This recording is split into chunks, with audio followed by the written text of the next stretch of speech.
it's retention. We have a special guest, Alyssa Nolte, to help us with the discussion. CEO of TruVue and customer success visionary, Alyssa's journey from scaling startups to leading churn prediction analytics at TruVue provides her with a unique perspective on what it takes to retain clients effectively. But before we bring Alyssa on, let's go around the room and introduce everyone. And while we're doing that, why don't you in the audience reach out to a friend, ping them, and have them join us? We strive to make the digital download an interactive experience, so audience participation is highly encouraged. Right. With that, Adam, would you kick us off, please? Good afternoon, everybody. I'm Adam Gray. I'm co-founder of DLA Ignite, and I'm enjoying what possibly could be the last day of good weather in this country before winter properly lands. So both of them have hit? Yeah, yes, first and last day of good weather this year. Yeah, it's absolutely beautiful out there. Excellent. Thank you and welcome. Bertrand. Good morning, good afternoon, everyone. My name is Bertrand Godillot. I am the founder of Odysseus & Co., a very proud DLA Ignite partner. We're creating conversations for customers. Excellent. Thank you very much and welcome. Tracy, good morning.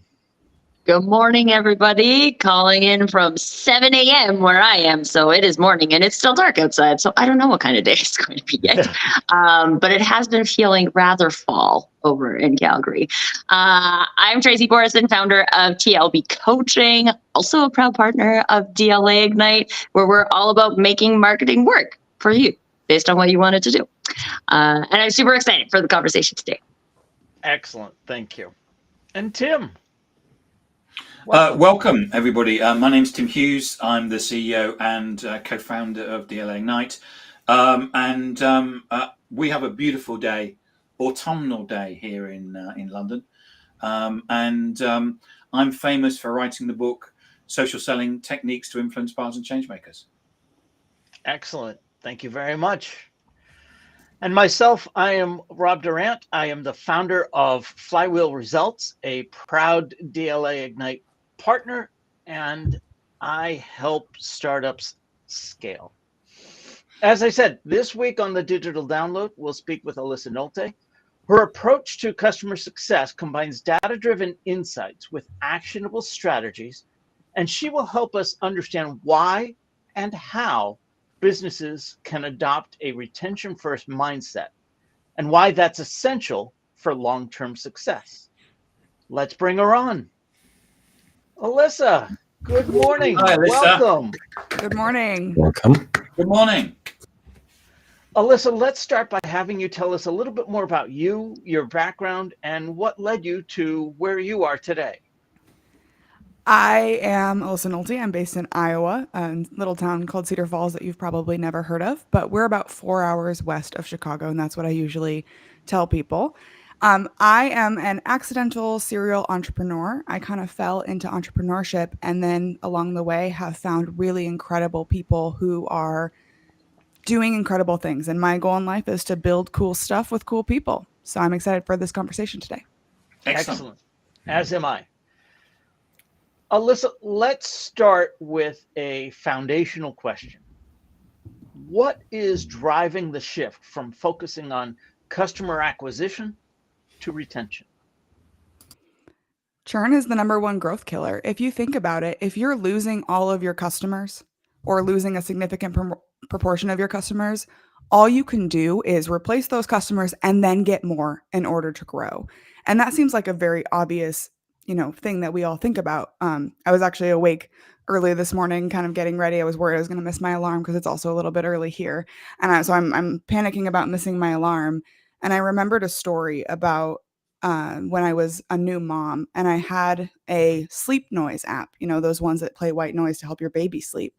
And I'm sitting there thinking about it. And I remembered that after 2 hours, it makes a really loud alarm of like, hey, everybody, pay for this app. It's over now. And your free trial was over. And you can imagine as a new mom, like the rage that I felt when that woke up my baby. And I was thinking about that because my immediate next reaction was to uninstall the app and go pay for a $35 dedicated white noise machine. Not only did they lose my business, but I left a 1-star review. I told anyone who would listen that this app woke up my baby, and then I spent my money elsewhere.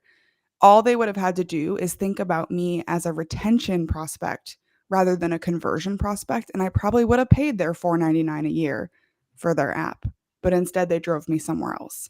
And so that mindset, as we are thinking about how we build relationships with customers, is less about transaction and more about value. And if you do that well with your customers and you retain them, acquiring them is going to be twice as easy too.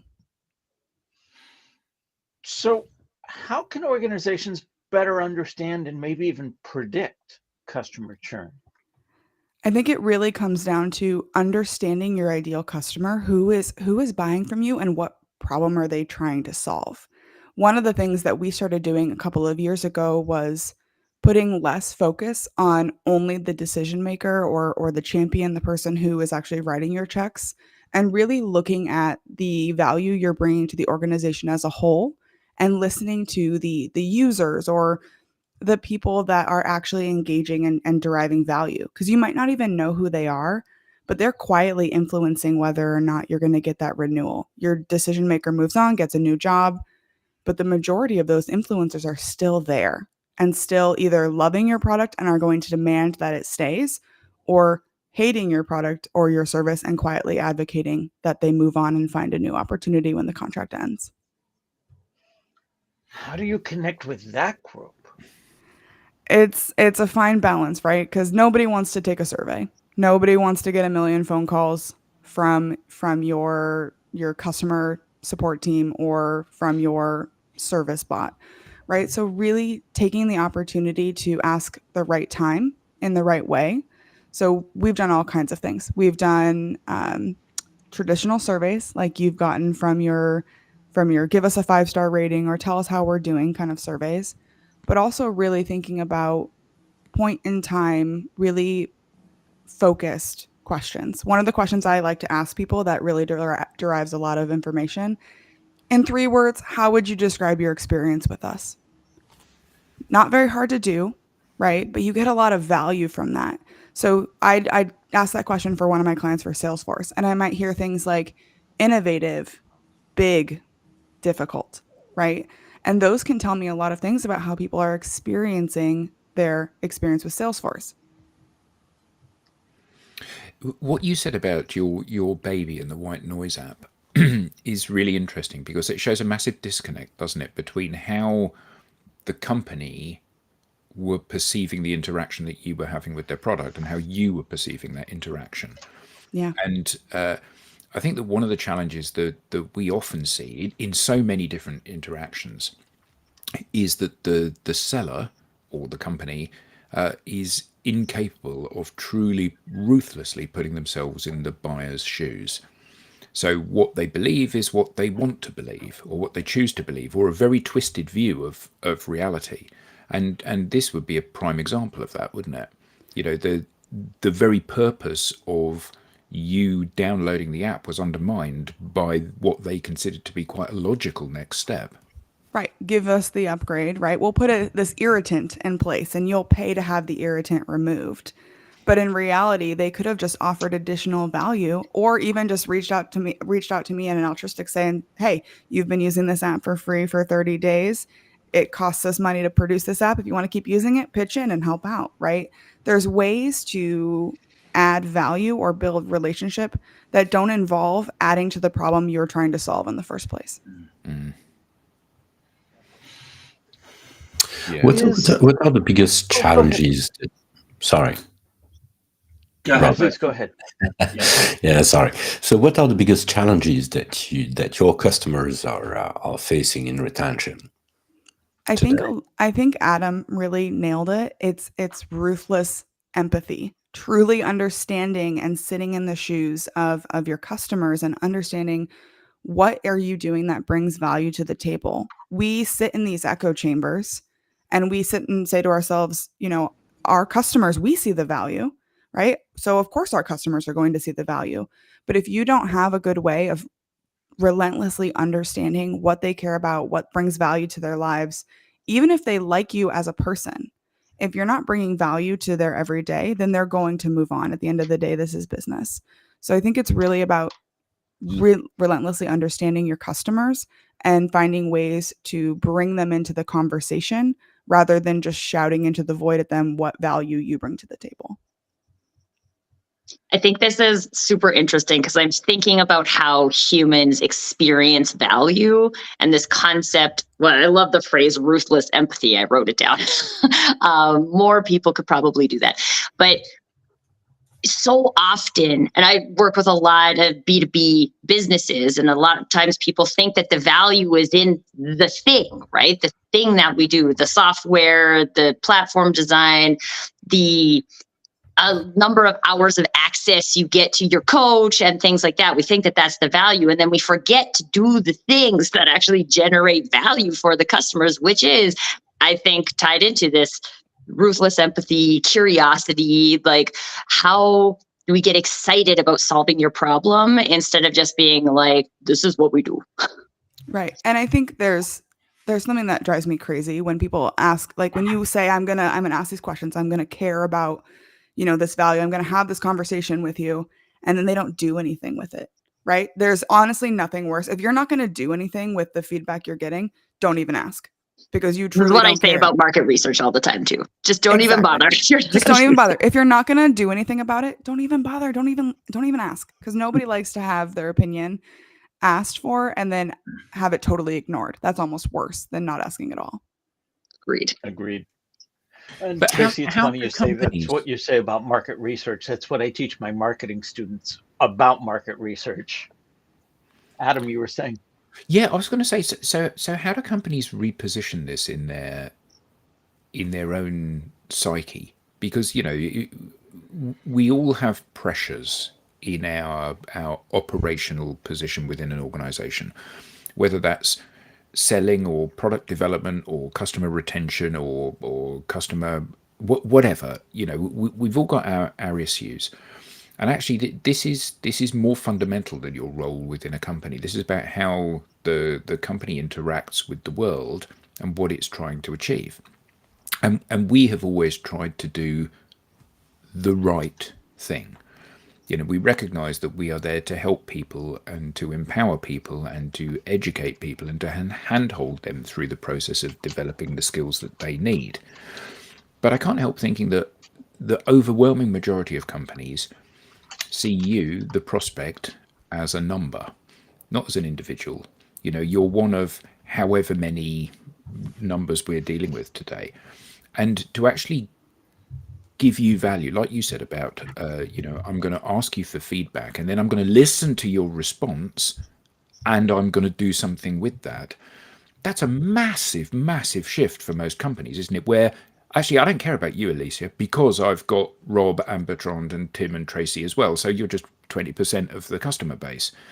And actually, this requires a huge amount of growing up and humanizing, doesn't it, within most organizations? There's literally no other way to say this other than absolutely yes, emphatically yes. It's a culture thing. It comes down to how do we view the people that we serve, not the numbers that we achieve. But so I have a theory from a marketing perspective anyway about culture, in that like your culture is your culture. And the only way to adjust it really is to bring in new people who bring a different vibe and energy and culture with them. There's been a lot, actually having a conversation earlier this week with a friend of mine about the concept of culture transformation. And I think an organization has its lived values, and then it has, from a marketing perspective, you could write whatever you want on your website, but then the likelihood of attracting the wrong clients, the wrong employees is very high. And so the best thing people can do is be open and honest and transparent about their culture as part of this. And so are we talking about a possibility of an organization who absolutely doesn't care about people making a transformation in this arena? Or is it more about people who are noticing that and maybe it's new people to the organization who are noticing that we're not taking care of our customers. And now this group of people wants to take care of our customers. So we're going to do this. What are your thoughts on actually shifting the culture, or is this serving specific cultures? I think that 10 years ago, you could get away with treating your customers like numbers, but the world is different. And I think the only answer is adapt or die, because we have so much ability to share our opinions. Think about the number of businesses that have been taken down by a single TikTok video of one person who had one bad experience, right? And it's unfortunate because it's going to be very hard. But I firmly believe that businesses that don't adapt to a retention mindset will not be the titans of industry that they are today. So adapt or die is kind of my response to that. I have a kind of contrarian question to ask and related to that. But before I ask that question, I want to bring on some comments from the audiences. First of all, Andrew Slesser checks in. Morning, Andrew. Hey, Andrew. Good morning. We have a comment from Robert Matson, also a longtime friend of the show. The retention advantage, cost effectiveness, agreed. Good to hear from you again, Robert. We have a comment from, and I apologize in advance, but I'm going to try. It's I care. I care, Hayden Duplessis. I care says, great topic. Retention is such a key factor in sustainable growth. Looking forward to hearing Alyssa's insights on how businesses can prioritize customer loyalty and long-term value. Excited for this discussion. Thanks, A couple of other comments. We have Matt Sims saying, way to go, Alyssa, making so Thanks, much Matt. sense. And Thanks, Matt. Tolisha, I'm going to get Tolisha. it. I promise Just go you. with it, Rob. Tolisha Joseph says, I love this. How we manage customer expectations, addressing and resolving conflicting ideas, identifying what advocacy sounds like for our company, and creating engaging environments are areas that can impact retention. Most definitely. And thank you all for the comments, and keep them coming. But I want to come back to what you said, Alyssa, that essentially it's about retention or dying. Is attention to acquisition or attention to retention just cyclical? Are we in an economy right now that requires it, but once things start getting good again, well, we can ignore it? I think that, like everything, if you think about that pendulum swinging, right? We are seeing a swing towards retention right now as the primary focus. But like all things, the best lies in the balance. And I think as we focus on the explosive growth that we've seen over the last several years, especially in tech companies, which is where most of my expertise lies. Well, they had explosive growth. They grew maybe too fast. Maybe it was unsustainable. Now they're swinging back towards the retention pendulum, and it's probably going to swing too far, right? We're going to swing all the way back to retention, but we need to settle in the middle. There is a balance. The best way to sustainably grow, and I think someone said it in one of our comments, is about balancing retention with acquisition and making sure that both get the support and value and priority that they deserve. Alyssa, just for our understanding, of course, we talked about, adapt or die, I mean, kind of retain or die. But from your experience, how bad is the average? So if I'm average, how many customers am I losing? I'm going to use a really big number, and then I'll go back to easier to digest. In the US alone, businesses are losing more than $1 trillion in customer revenue that they don't have to. That is that is avoidable churn. And so if you think about that, if your business loses 10 to 15% of customers that you don't have to lose, right? It's not an acquisition. They didn't shut down. They didn't, stop using your product entirely. 10 to 15% of your customers are switching to someone else, and you don't have to lose them. And in the US, that accounts to trillions of dollars of lost revenue, a number we can't even fathom. And so there is a huge impact. If I have to make up 15% of my customers and then gain another, 30, 40, 50% in order to even grow. I'm working twice as hard when I don't have to. So what is the big mistake then that everybody's making? Because clearly this is not like Tim's company has got this little button that I need, and that seems like a really cool thing, so I'm going to swap to Tim now. So this is fundamental habitual mistakes that are being made if we're talking about that volume of revenue that's being missed. So what are the top mistakes that you see organizations making?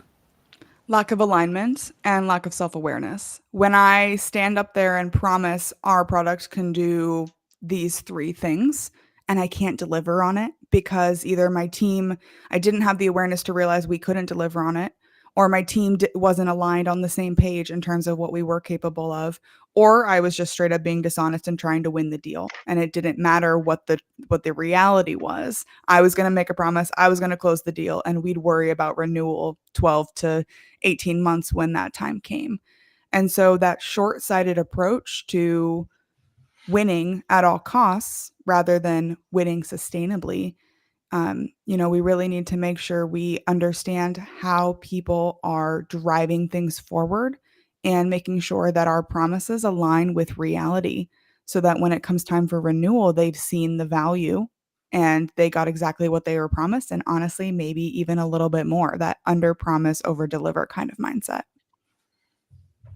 I think this is so important too, because I say this in all the time about marketing, is that I will not make a promise I do not think we can deliver in marketing, because I'm just working towards breaking the brand experience, which is a ridiculous about it.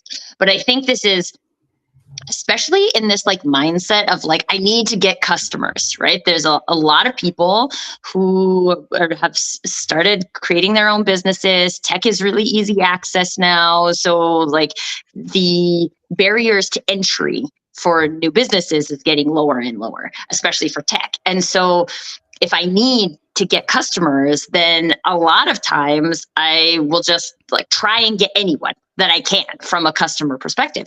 And they're not talking about that alignment piece. And they're not talking, I think self-awareness in general is underserved in the human population, and can be worked on across all areas. But when we build it that way, and like you said, Alyssa, not worry about retention until 12 months from now. But you're going to be lucky to get to 12 months from now, because what you did is you got a whole bunch of people signed up on a low ticket and or free trial, like your example, right? And you're breaking the experience before the trial's even over. So we're not talking about retention 12 months from now. We're actually talking about retention now.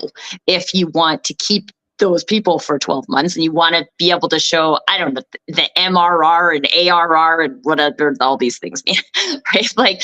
You have, my brain is saying you have to think about it now to get to that point where you can report on those recurring numbers. But we think we don't have to think about it until the quote unquote renewal term. I think is short-sighted. I think so too. And let's be self-aware too. Not every business cares about retention, right? If you're a one-off, one-time product, then, you don't really care about retention. The businesses that I work with are moving into this subscription economy. For goodness sake, HP is now going to have their printer ink on a subscription model for revenue.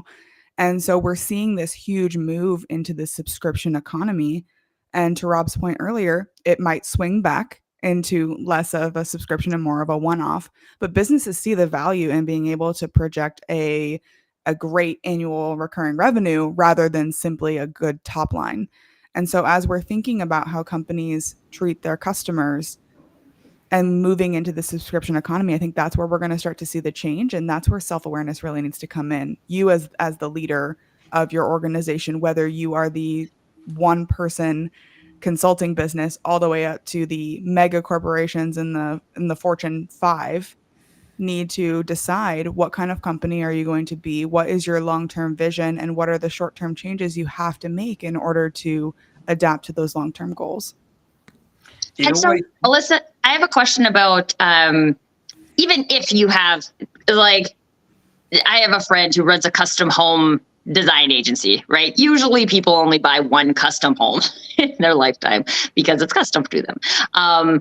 But I see value in maybe not retention in terms of like that subscription kind of model, but in these types of industries, your brand reputation is also very important. And I think a lot of the same things go into retention as go into brand reputation. So can you talk about, and maybe it is just alignment and the self-awareness, but what are some of the things that contribute in both of those categories so that even if you have one-off buyers, I mean, like, so for example, I had one kid. I bought diapers for one series of diapers. Right. But like I had the ones I like and I had the ones that I didn't like. And I still talk about the ones that I like, even though I don't use them anymore. So what is the value of creating those brand champions, even in the scenario where there are going to be one-off buyers? This is actually a very interesting topic when you think about the growth or the detriment of your business. So I love TikTok unapologetically. I spend way too much time on there. And there was this whole story in the last couple of months about a custom wedding dress, right? Beautiful custom wedding dress. And again, something you're probably only buying one time. However, the buyer was very frustrated by their experience. They didn't like the dress. When they got it, it wasn't finished. It was late. She documented it all on TikTok and it blew up. And now this custom wedding dress designer is having to basically defend her brand. And she could have simply said, hey, I messed up. I took on too much work. I am so sorry that this happened. I will refund you or do a partial refund or send the dress back or whatever. Instead, she pretended and acted like nothing was wrong and it was all actually the buyer's fault. And she put all of the blame on the customer. Well, in these days, guys, we have receipts, we have text messages, we have screenshots. And so then it became this whole saga where you have half of TikTok versus the other half of TikTok defending the dress designer and then, blowing up the TikTok of the buyer. And then all of a sudden it comes out that actually it was on the designer. And if she would have just owned up to it, it wouldn't have been a thing. But instead she has millions of people who know her brand for the wrong reason.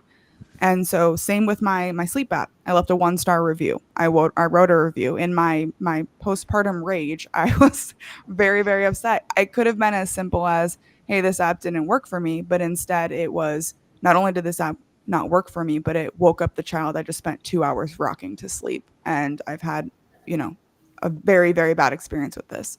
So it's not just about getting a good referral. It's about protecting yourself from bad ones too. Alyssa, just along those lines, Andrew Slesser asks, are companies now treating their customers as disposable, like their products? I think that they used to. I think that, many, many years ago, especially some of those larger companies, to Adam's point earlier, saw their customers as a number that's easily replaceable. And the sky was the limit and blue ocean thinking, right? Blue sky thinking. And it didn't matter how many customers you lost because there was always the next customer. And I think that is what's changing, is that companies have to give up that disposable mindset and focus on every customer is a customer worth having if they fit our ideal customer profile, especially, but that you might not know who your ICP is. I might say my ideal customer is this person, but discover actually I solve an entirely different problem. So being self-aware and being open and reflecting on what's best for the relationship that I'm trying to build, not what's best for tomorrow's forecast sheet I have to deliver. But most organizations don't. So you mentioned the subscription economy as being an example of this. So I guess every company wants to tie their customers into a subscription, because I know that you're going to buy ink in the case of HP. I know that you're going to buy ink every year. Now I know when you're going to buy that ink because I'm going to send it to you whether you need that ink or not. Right. And what I see time and again is that some products lend themselves really well to the subscription economy. So Microsoft Office, for example, you buy an annual subscription and then a year later they email you saying, we're about to take the money for another subscription. Are you okay with this? And you go, yes. And then it refreshes. Great. That lends itself very well to it. Equally on your phone, you think, I would like to have a camera with a bit more control. So I'm going to download this app, and it's $6.99 a month. Every month it's £80 a year, or whatever the cost is, which is a ludicrous amount of money. And I think that so many organizations are joining the subscription economy based on profiteering on the company, on the customers, rather than saying, does this suit the customer well? Does this suit the product well? You know, it's like that SaaS mindset. We're going to hammer the SaaS mindset into whatever it is you do. Like BMW having that thing where they said, well, every car is going to come with heated seats. And if you want the heated seats enabled, that's a subscription service that's going to cost you $10 a month or whatever. You know, this is madness. And they're building the seats, the heated seats into every car anyway. So to do the right thing by the customer would say, this is an upgrade which comes as standard on every car we do from now on. But no. And I mean, I'm not vilifying BMW, because all of these organizations are trying these new ways. But often, you know, they are, as we would say in this country, putting the cart before the horse. You know, they're not thinking about what's best for the customer. They're thinking about what's best for them. And then they're dressing it up as being, oh, this is for the benefit of the customer. So how do organizations not fall into that trap? Because let's be honest, you know, more money is a very beguiling thing for the company, isn't it? Oh, absolutely. Nobody, I mean, we're all here to make money, right? This is business. And so if you have that opportunity to do that and to make that money, that's great. I think it comes down to having a short-term plan with a long-term view. If in the long term, and Rob and I kind of touched on this before the call started, like, don't ask me where you're going to be in 5 years. Ask me what got me to this point today. And think about how you have gotten to this point today and what shifts you can make to continue to grow and outpace the competition. If you fundamentally believe that in 5 years, subscriptions are going to be the way that your business makes money, then absolutely that's how you should prioritize it. But be honest and be focused on how do you make sure that you're still around in 5 years, not necessarily or still at the top in 5 years if you're a too big to fail kind of a company. But sitting here and saying I'm just going to jump on the bandwagon is not going to be a long-term strategy. You need to acknowledge that this is a short-term play and something we're going to do in the short term to make money. And we have weighed the risk benefit of turning this short-term profit for long-term brand perception. And if you've weighed that risk benefit and you've decided it's worth it, then you go ahead and do it if you're not super worried about it breaking your brand over time. Well, one of the things that always concerns me is the fact that we quite often talk about churn, which is a lagging indicator. Mm-hmm. And you talked earlier on, thank you about that, about the fact that we need to be proactive about it. Because kind of if we're measuring churn, the customer's already left. One of the things that I quite often ask companies is, who's allowed to talk to customers? And when we go back to, you know, we talk about and we all pat each other, yeah, we need to talk to customers and things like that. And then when you say, so who can talk to customers? It's, well, sales can. And who else? Well, we don't allow the techies to do that because they're techies, and we don't allow marketing to do that because they're marketing. We don't, you know, and in the end, it's only the salespeople. And salespeople see things through a particular lens, don't they? Which is, how can I sell you something? Yeah. So in a way, what we're doing is that we're creating this culture in the organization, which will be through that lens. You make So such an important point. What can we do cultural-wise and leadership-wise to actually look at, you know, in terms of talking to customers and getting more people talking to customers? You make such an important point. I worked with a company for a while as a consultant, and the only person who was allowed to talk to them was their account manager. Now, they had a sales team of like 6 people on some of these customers, and only one person gets to have those conversations. And by the way, that person has 25 customers that they're responsible for. And the last thing they want to do is go deal with a closed one deal. Like, I've already closed them. I'm on to the next one I need to close. I've spent the money. I've got the money. I have to go get the money now from the other guy. And so having your salesperson or sales team be the only ones that are talking to customers means that you're missing out on those customers that have already closed their deals. They're only focused on the next day, which, no shade to salespeople. I have been for many, many years. Like, you need to go close your deal. That's what you're measured on. That's what you're successful on. And so I think it's important to, one, create an unsiloed culture where people share information and you're not incentivizing people to hold things to the best, right? The other thing is, I think you need to create a team whose job it is to have that conversation, empower them to do it, incentivize them to do it, and then incentivize them to share what they've learned in a way that meets the communication styles of the teams that they are responsible to communicate with. To your point, if I'm going to go to a salesperson, I'm going to say, here's some information that you're going to need in 18 months. They're going to say, cool, come talk to me in 18 months, right? But put systems in place that allow salespeople to have the information at their fingertips when they need it in the way that they communicate and consume information. If you're going to deal with the product team, there's a very specific way that you're going to communicate feedback to the product team.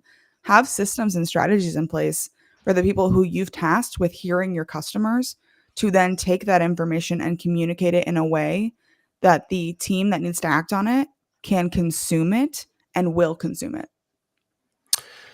Because the conversations that you often have with customers are such that they will say things to you that you won't get, it will not get passed on to you.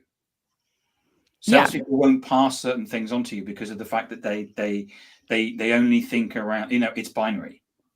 Right. And they're taught to only have money conversations.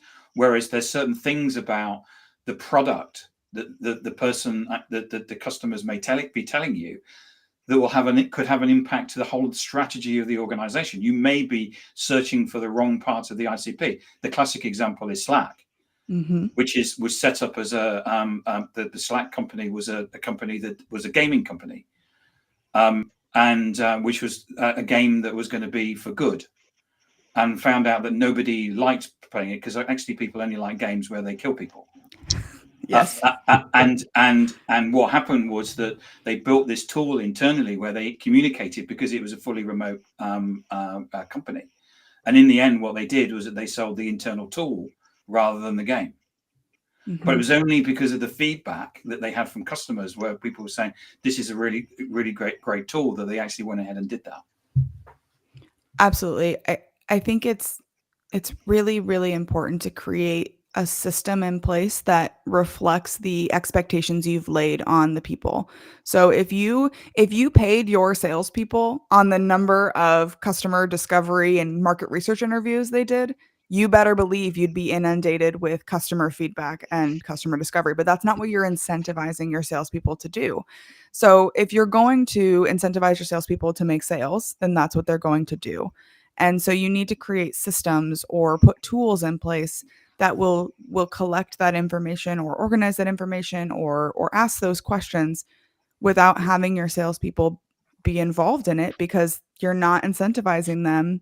You're not paying them to do that. You're paying them to close deals, and that's what they're doing, and that's what you want them to be doing. So don't ask them to do something for the good of the company if you don't have a plan to incentivize them to do so.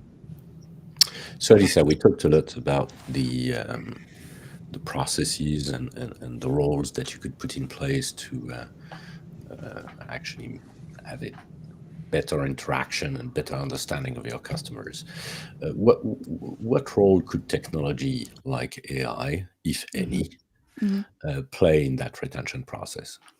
There's a huge explosion in that right now, and that's I'm not going to go into an infomercial, but that's basically what we're working on over at TruVue, is how do we collect that information without bugging your salespeople or making it harder for them. So there's a huge opportunity, us and many other businesses who are out there trying to leverage tech to get that information. The thing that I fear is we're going to go too far, and it's going to be, robot to human experiences, and we're not going to actually get what we're looking for. So I think the companies that those are available, that is possible, but it's really important to remember that business is human to human at the end of the day, even when you're interacting with an AI or interacting with a tool, and keeping that humanity as much as we can while automating the drudgery of the process. I think we're all sold on that here. Good.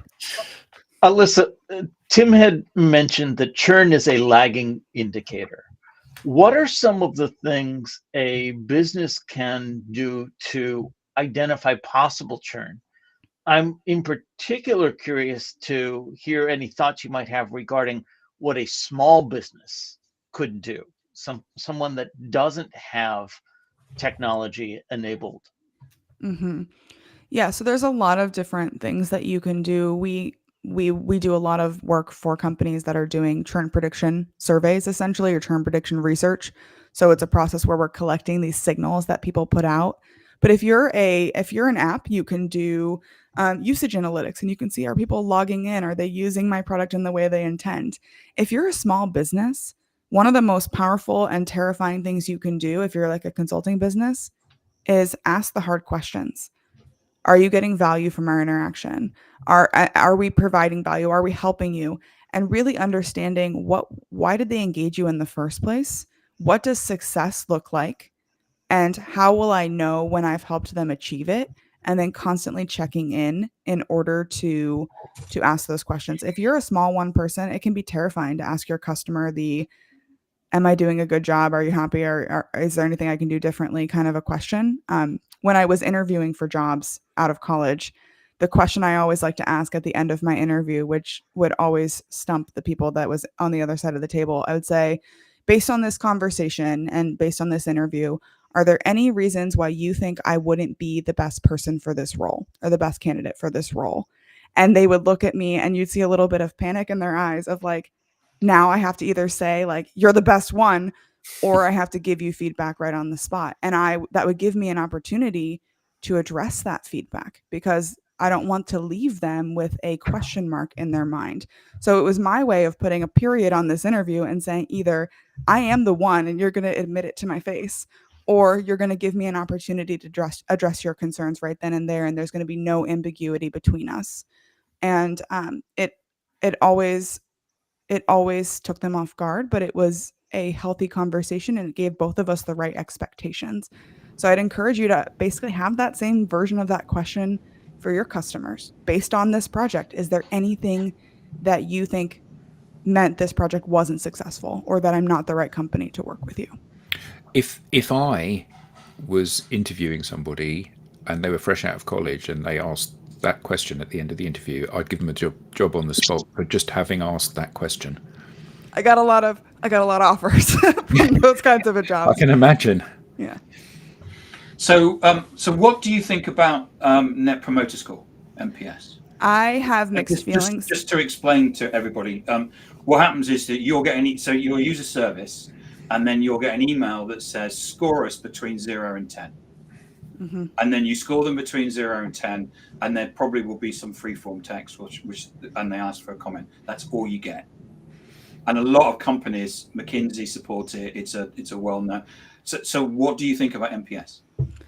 I have mixed feelings on NPS. I feel like NPS is something that overpromises and underdelivers, does the exact opposite of what we have all sat here and said, you want to deliver great value.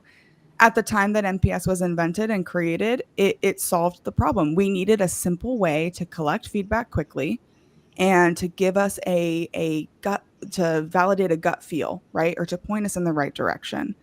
However, companies have taken it to the point where they look at the NPS as the golden standard, the perfect indicator of what's going on in your business. And in reality, it was never meant to be that. It was just meant to be an indicator, not a decider. And so I think that people will just have misused NPS to the point where it's not valuable anymore. Because if you ask me how likely I am to recommend a software, I'm probably going to give you like a 7. And that puts me into the promoter category, I think, or close to it. If neutral. I give you an 8, I think I'm in neutral. If I give you an 8, I'm in a promoter, right? But I don't really care that much. What really matters is, have I referred your company? Have I talked about it positively? So we can try to sit here and say my likelihood is an 8, but let's talk about reality. Did I or did I not refer that company? And that's what really matters for companies, is that simple binary, did you or did you not? Well, I just quickly want to comment on the NPS piece, because I think I trained in NPS. And one of the things that I think a lot of people don't understand is that it's a customer service methodology. So what I'm supposed to be using the score for is to understand what is your experience at these different parts of our process so that I can do something about it. But what it has mostly become is a benchmark. Yes. So like I have a net promoter score of 80, so good job, me.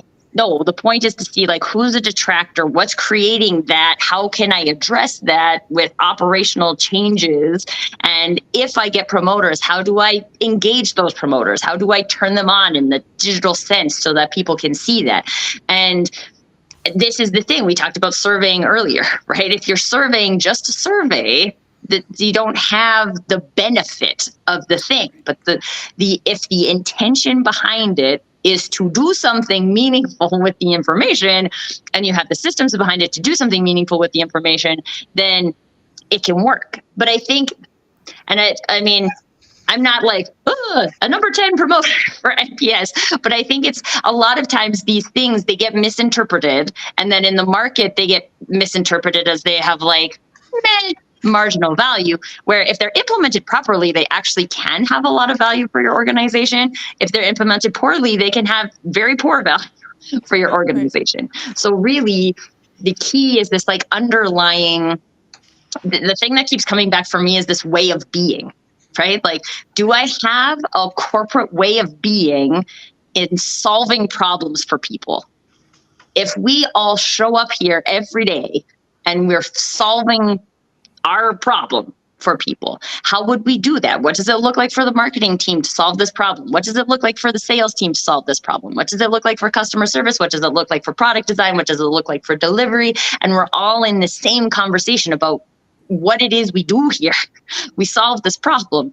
And yeah, what it looks like for marketing to solve that problem will look different than what it looks like for sales to solve that problem. But that we're all in this together because no, we're not here just to make a dollar, right? We want to help these people do these things. And it costs X amount of money for them to do those things. But this is what, I don't know. I just keep coming back to this like way of being. And if we can make these decisions based on what we're trying to accomplish, how we're trying to help our customer, then I think at the end of the day, we're not the tactics and the systems and things like, yes, we need them, but they will fall into place if we have that strong enough drive from a beingness perspective. But I think it all comes back again to that putting yourself in the customer's shoes. So, Alyssa, you said about, you give like a 7 or an 8, which kind of makes you just about a promoter, but have you actually told anybody? And no, I'm a 5 on pretty much everything out there. I'm neither a promoter nor a detractor because, frankly, I don't care. I've bought your product to do a job. It does the job. Okay, well, that's a 5. And the reason it's a 5 is that's why I bought the product. That's my expectation is that it's going to deliver on this. If it was magical, then maybe I'd be more than a 5. And if it was less than magical, maybe I'll be less than a 5. But fundamentally, it's like when people say, oh, well, you explain to this person what it is that you do, and then they'll go and tell people. No, they won't. They're not going to sell your product because they're too busy selling their own product to worry about selling your product. Yep. And I think that this idea about it, absolutely about this is driving, using the net promoter score, using the feedback to actually learn lessons. Back to your first point, Alyssa, which was there's no point in asking for feedback if you're not going to actually adopt that feedback and do something with it. And so often, oh yes, you gave us an 8, therefore you're one of our top promoters, but you've not told anybody about my product or service. So actually you're not a promoter, you're completely ambivalent. Yeah. And I think that so often this boils down to the fact that, I'm passionate about my injection molding machine because I've invented an injection molding machine and that's what I do. So clearly it's the most important thing in the world. But it's not to you because you're making rubber ducks. So the most important thing in the world to you is rubber ducks. So Adam, Robert Matson asks a question about your guitars. Do you only ever score them 5 out of 10, or do you go? The ones that I keep, I score more than 5 out of 10. Yeah, but I think that's true for everybody, isn't it? There are products that do more than the product needs to do. So the iPhone, maybe if you're a fan of Apple, the iPhone or the iMac is a good example of that. You're buying it to do a purpose. It does more than what it's supposed to do because it's a thing of beauty and it just works and it's really easy. And the same is true if you smoke a Zippo cigarette lighter. You know, it's simple, but it's the best way of lighting a cigarette. And, you know, all of these different products that do more than it says they're going to do on the tin. And somebody in the comments said, under promise, over deliver. Absolutely. That's what it's about. You know, I'm buying it to do this job. It does that job, but it does it better and with more elegance than I would have any reasonable expectation for it to do. Therefore, I am a fan of that product. And it can be something expensive or something cheap. It doesn't matter. I'm going to bring And it I back find- to... Oh, God. Sorry. No, sorry. Go ahead, Alyssa. I'm going to bring it back to two key ideas that I think keep coming up over and over again. Human beings do not fit on a number line. And if you leave the humanity out of your business, then you are going to struggle to really understand them and really understand where they're coming from and what they're looking for. So if you're just trying to package people into a single number, then you're never going to be able to understand them. Secondly, do something. Like that seems to be the theme that keeps coming up and up again. If you want to move forward, if you want to really understand your customers, you have to do something. And it's not enough to just say you're an 8, you're a 9, you're a 10, because those mean different things to different people.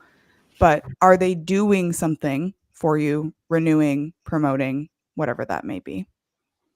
If you want the Alyssa, thing, you got to do the thing. That's Do what the we say thing. on the show. Along those lines of doing something, we've now determined that there's a potential for churn. What are some interventions? There are some incredible people out there who are much more expert than me on this. So I'm going to speak to basically what I've learned from other thought leaders over the years. My role has always been to point out the problems, and then other people get to do the hard work of retaining them. But as simple as reaching out to them and saying, you know, what can we do to make this right? How many times have you had a bad experience with a company and they simply ask the question, what can we do to make this right? And then again, empower your people to actually do something about it if it's within the guidelines and the brand of your company. There was that story that went viral for several years ago about, I think it was Chewy was the brand, and someone's dog had passed away and they returned a box of toys outside of the return window. And instead of saying, hey, no, we're not going to take those toys or that food back, they took the return and they sent flowers. And so thinking about that story of, you know, that person, when they get another dog, they're going to go to Chewy to have the access to their toys or their dog food or their medications. They could have very easily said, hey, it's not within our policy. You're outside the return window. You know, sorry about that. Maybe you can sell it on Facebook Marketplace, right? No, instead they took it back and then they went the extra mile to send flowers. So I think that there's little things you can do, but it comes down to just genuinely caring about the customers that you serve within the guidelines that your company has empowered you to do so. Alyssa, this has been great. How can we learn more? Where can people get in touch with you? I am very active on LinkedIn. Come connect with me on LinkedIn. Come hang out with me. I love to talk to people. AlyssaNolte.com has all of the various projects that I'm working on. And I've had the pleasure of talking to many people on this call on my podcast called Taking Back Monday. So shameless plug for Rob and Tim who've been on the podcast, and go check out their episodes. Absolutely. We now have a newsletter. Don't miss an episode. Get show highlights, beyond the show insights, and reminders of upcoming episodes. You can scan the QR code on screen or visit us at digitaldownload.live/newsletter. On behalf of myself and the other panelists here, to our guest Alyssa, to the very active audience, thank you all for being a part of today's Digital Download, and we'll see you all next time.